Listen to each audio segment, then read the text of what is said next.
10 июня в Камрадском государственном университете прошел 6-й Международный Балканский конгресс социальных наук. На этот симпозиум собралось более 60 ученых из разных стран. Они представили свои доклады на экономические и социальные темы, а также свои исследования в развитии языка, культуры и традициях балканских народов.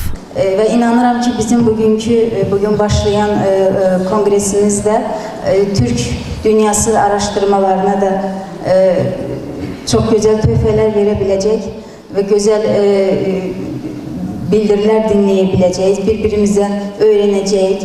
Организатором конгресса выступил турецкий университет Сакария. Его координатор Реджип Жошкуна поприветствовал всех участников, поблагодарил за теплый прием и отметил, что это большая историческая значимость для Гагаузии, что в этом году конгресс проводится именно в автономии. Türk ve akraba topluluklardan gelen talebe öğrenci kardeşlerimiz var. Lisans yapanlar var, yüksek lisans yapanlar var, doktora yapanlar var.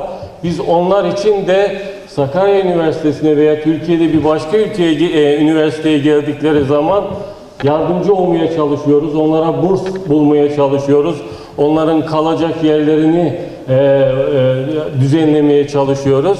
Gagavuzların o zamanki ilk milli önemli ilim adamları, hem din adamı hem de ilim adamı sayılan Mihail Çakır'la Ататюрк'ün мектупlaşmaları var.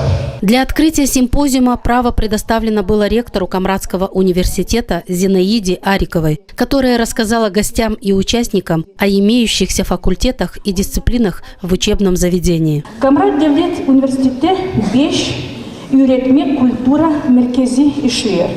Türkiye Kültürü Merkezi, Azerbaycan Merkezi, Amerika Merkezi, Almanya Merkezi, Grek Merkezi, Britanya Merkezi.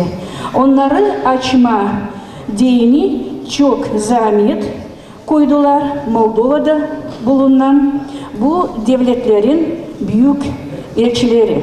Международный Балканский конгресс проходит ежегодно в различных странах мира. Впервые в этом году 6-й по счету симпозиум организован в Гагаузии и продлится 2 дня.